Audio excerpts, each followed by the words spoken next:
And the collective are in, and tonight's tale comes from, let me just double-check this.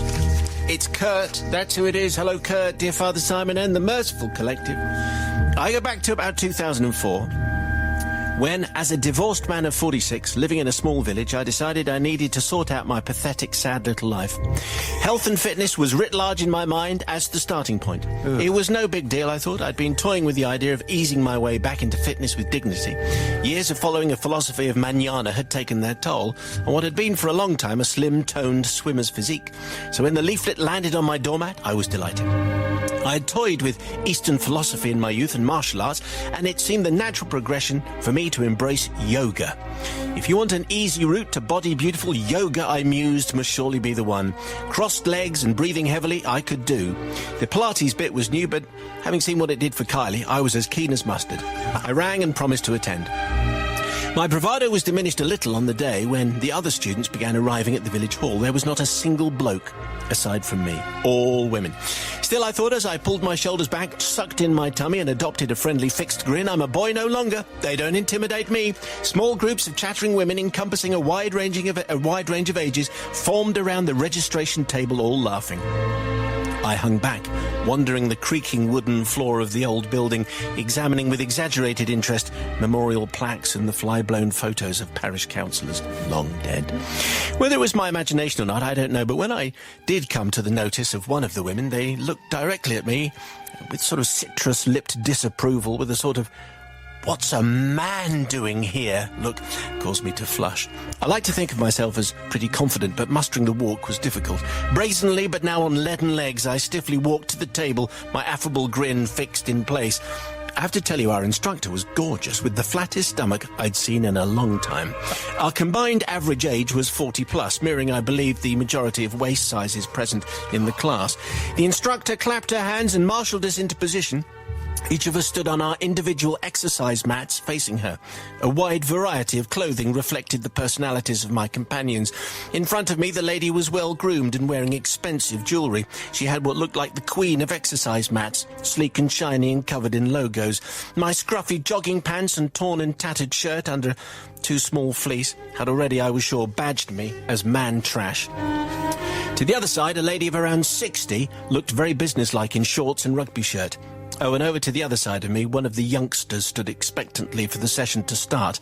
Her cut-off T-shirt and joggers, pulled in at the waist, proclaimed her youth and vitality as if to say, "Where am I? Oh, I'm here. That's right, I'm here to show off." So I glowered at her. The instructor clapped her hands to get her attention. Eagerly, I awaited the command to sit down.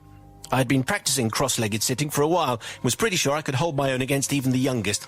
Unfortunately, that command was to be a long time coming. The instructor began. She directed her attention, it seemed, at everyone but me, and the reason why was soon to become clear. Only women can do it. Pilates and yoga, that is. I knew I'd never heard of it before, but from the very onset, the vocabulary being used had me at a severe disadvantage. Now, I know I possess a pelvis, but I've never thought of it as being anything other than a funny-shaped bone from which my legs hang. However, my companions were quite happy with the notion of tilting their pelvis this way and tilting it that way until they had actually managed to centre it. How on earth do you centre your pelvis? I had to learn quickly. In a parody of Elvis, I did what I thought was required, and I'm sure I heard a snort from somewhere behind me. More bewildering stuff was to come. Next, we needed to focus on our core. Oh. What on earth does that mean? To my satisfaction, I have to admit there were a few blank stares from others in the room. I raised my hand, attracting the instructor's attention, as well as everyone else. Expectantly, they waited to see what the man was going to ask. What is a pelvic floor exercise, please, miss? The instructor seemed to be struggling with an appropriate response.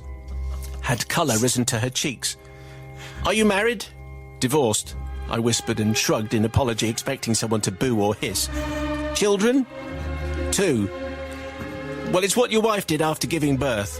She turned away from me. Now, ladies, we move on. Blankly, I struggled to make sense of what she'd said. She couldn't possibly mean swearing, because that's... Yeah.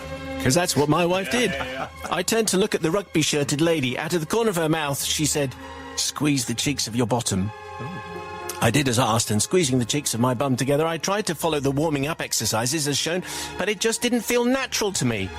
Well, the hell, where was the lotus position? That's what I come for. Where was the meditation I needed? The torture continued for what seemed like hours until eventually the main humiliation. Relieved to finally be allowed to sit down, I was stunned to hear her ask to sit on our sitting bones. Very good. After further discussion at the front, I was enlightened, though not comforted.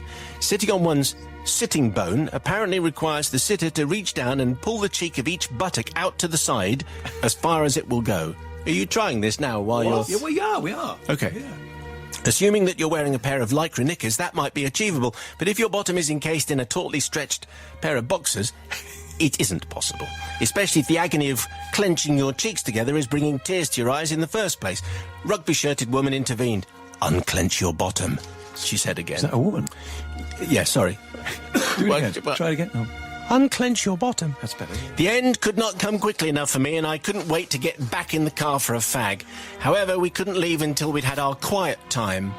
You'd have loved this, Matt. This is right up my alley. Lying flat on my back with my eyes closed, I listened to the Indian chanting on the CD and paid attention to the instructor's commands. I told my face to relax and allow my nose and eyebrows to slide off it. Disconcerting if you believe it'll actually really happen, but that's what they were saying. My breathing slowed and my eyelids dissolved upon command. I gave myself up to the gods of relaxation and all became blank. I awoke at the prod of her toe. I looked dreamily into the instructor's face. "You're not meant to snore," she smiled. Now, I have to beg forgiveness, not for struggling with the foreign notion of sitting bones or centering my core. I don't beg forgiveness for polluting the air of the village hall with testosterone that day, a clearly invasive act from the reactions of the other ladies. Now, I beg forgiveness from my fellow males. Virtually every stereotype my fellow yoga students must have had about men was confirmed for them when, in my stomach-straining, groaning struggle to lever my awkward, over-exercised body up to my feet, a significant, loud and long wind event echoed around the hall from inside my faded joggers. There was absolutely no acknowledgement of this either from myself or the purse-lipped throng around me. Just that intimidating silence of disapproval that groups of women can manufacture at will.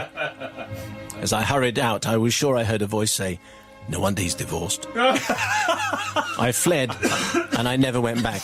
Guys, I let the side down, and for that, I can only ask for your forgiveness.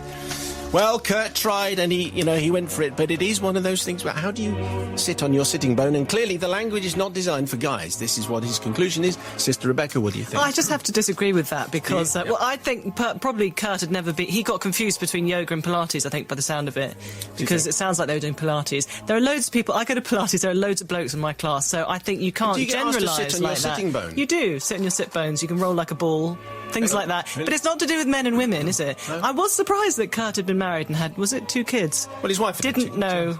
Yeah, the wife about the pelvic floor. No, right. Was quite surprised about that. So maybe that is something to do with the fact that they got divorced. I think he should have gone running or done another sport. Yeah. I don't think it was suitable for him, but I don't think it's an anti-man thing. So I'm not going to forgive you, Kurt. No forgiveness for Kurt. Let's see what Deadly makes. I give him. Yeah, I forgive him, of course. Yeah, I mean, don't, fellow males, don't apologise for confirming everyone's opinion of a stereotype when you're a bloke. You're a bloke, and therefore you fulfil the requirements. Have you ever done Pilates? Of course. I did them just before I came in. Citrus-lipped, I like that expression. Yes, that was nice. That was really nice. Do you know where your core is? Yeah. You're not seeing it. And talking about, I mean, he goes in and talks about cross-legged and heavy breathing. I mean, what can you expect? So I forgive him. Yeah, absolutely. Maybe there's going to be a male-female divide here. Yeah, absolutely. He's very brave to have a go, I think. It's 1-1, Matthew. I have to say, one of the things that's put me off going to Pilates or yoga or whatever is the unexpected event kind of thing. Because you think that's just bound to happen. And it's bound to be in a room full of people where it's otherwise silent. So I think really he misread what was going to be. I mean, if you're going to go to one of those classes for the first time, go to a beginner class. Don't go to a class where everyone knows what's centering your core and dripping your eyeballs off or whatever. Don't go to the advanced one. Go to the one where stand at the back and watch. Exactly. Yes. Well, actually, don't do that because that other connotations. Anyway, so I'm going to say I am not forgiving.